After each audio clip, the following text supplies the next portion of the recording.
Velkommen til. Mellem 1990 og 2001 skete der noget ret voldsomt i dansk politik. Et af de største politiske jordskred i nyere tid, faktisk. Men hvad var det egentlig, der skete? Hvorfor rykkede så mange vælgere sig? Det er lidt af en politisk gåde, og i dag skal vi prøve at løse den ved hjælp af en virkelig grundig analyse, der går i dybden med præcis, hvad der flyttede stemmerne og forandrede Danmark. Så her er vores køreplan. Vi starter med at se på, hvor voldsomt det her skred rent faktisk var. Så introducerer jeg lige de analytiske værktøjer, vi skal bruge for at forstå det. Og derefter dykker vi ned i de to helt store årsager, før vi til sidst samler alle trådene. Okay, lad os komme i gang. For at forstå, hvor dramatisk den her periode egentlig var, så er vi nødt til at kigge på de helt kolde tal. For det her var ikke bare en lille justering til højre eller venstre.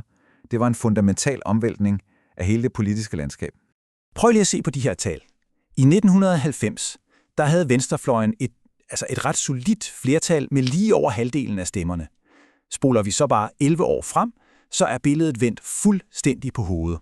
Nu er det pludselig højrefløjen, der har et meget klart flertal. Det er altså en enorm forandring. En fremgang på næsten 15 procentpoint, det er, hvad man i politik kalder et jordskælv. Det her ændrede jo magtbalancen i Folketinget totalt. Det gjorde simpelthen op med årtiets tradition for, at det var midterpartierne, der sad med nøglen til magten. Og det leder os jo frem til det helt store spørgsmål, som den her analyse, der bygger på et dybdegående speciale i statskundskab, prøver at besvare. Hvad var de egentlig dybereliggende årsager til det her historiske højreskred? For at forstå, hvorfor det her skete, så er vi nødt til at have det rigtige analytiske værktøj. Inden for statskundskaben taler man om noget, der hedder issue voting-teori, og den bygger på 3 helt centrale begreber. Lad os lige tage dem et for et. Altså, det første begreb er positionen. Det er den helt klassiske politiske kampplads. Hvad mener du? Er du for eller imod en bestemt politik? Det handler simpelthen om den grundlæggende ideologiske uenighed om, hvad målet overhovedet er. Det andet begreb, det er kompetence. Her er situationen en anden. Her er alle faktisk enige om målet. Lad os sige lav arbejdsløshed. Spørgsmålet er så bare, hvem stoler vælgerne mest på til rent faktisk at kunne levere resultaterne? Hvem virker mest troværdig? Og så det sidste og måske allervigtigste begreb. Salience. Et emne kan have en helt klar positions- og kompetencedynamik. Men hvis vælgerne er dybest set ligeglade med det, når de står i stemmeboksen, ja, så flytter det altså ingen stemmer. Salience handler om, hvilke emner, der er øverst på dagsordenen i vælgernes bevidsthed. Okay, med de 3 værktøjer på plads, så lad os kigge på det politiske miljø i 90'erne, for der skete et ret markant skifte i, hvad politik overhovedet handlede om. I det meste af det 20. århundrede var dansk politik domineret af det, man kalder gammel politik. Altså den helt fundamentale økonomiske fordelingskamp. Den klassiske højre-venstre-akse, hvor man slås om, hvor stor den offentlige sektor skulle være. Men i løbet af den her periode voksede ny politik sig stærkere og stærkere. Her handlede det pludselig om værdier og identitet. Det skabte helt nye politiske kamppladser, som slet ikke passede ind i den gamle økonomiske akse. Det var emner som miljø, retspolitik og, som vi skal se, helt afgørende, udlændingepolitik. Så hvordan udspillede de her dynamikker så i virkeligheden? Den første store årsag til højresvinget finder vi, lidt ironisk, på venstrefløjens absolute hjemmebane, nemlig velfærdsstaten. I starten af 90'erne var der en kæmpe ideologisk afstand mellem blokkene på det her område. Men kigger vi frem mod 2001, så skete der noget helt afgørende. Højrefløjen flyttede sig markant ind mod midten.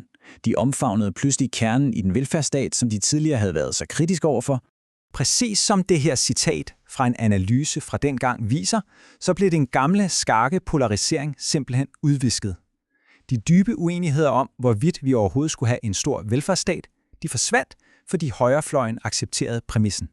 Og hvad sker der så, når alle pludselig er enige om målet? Jo, så begynder vælgerne at dømme den siddende regering på noget helt andet, nemlig deres performance. Var de gode til at styre? Sager om lange ventelister på sygehusene blev pludselig set som bevis på dårlig ledelse, og det svækkede regeringens opfattede kompetence.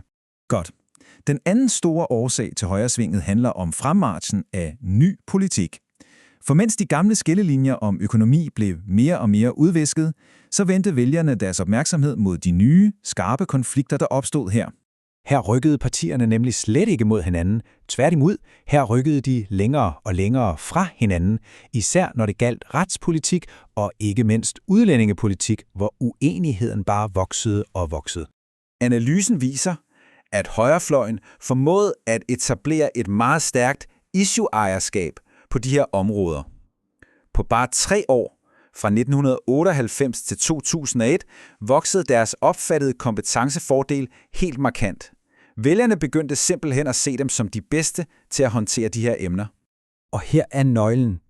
Speciales analyse viser nemlig, at det ikke var, fordi vælgerne pludselig ændrede holdning til udlændingsspørgsmålet. De var i forvejen relativt skeptiske. Det, der var nyt, var, at emnet blev enormt salient. Det blev simpelthen afgørende for, hvor de satte deres kryds. Og den øgede vigtighed aktiverede de her latente holdninger, som højrefløjen nu havde ejerskab over. Okay, så lad os samle trådene. Hvad er så den endelige dom i den her politiske detektivgåde? Jamen, det var ikke bare én enkelt ting, der skete, men derimod en kraftfuld kombination af 2 helt centrale faktorer. Motoren i højresvinget var altså todelt.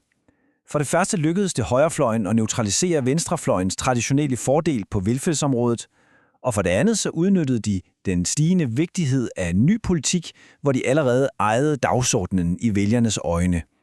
Det var den kombination, der flyttede magten. Hele den her analyse af fortiden giver os jo en ret skarp ramme at forstå nutiden med. Den efterlader os med et ret interessant spørgsmål. Hvordan er det egentlig, at præcis de samme kræfter, position, kompetence og saliens former det politiske landskab, vi står i netop i dag?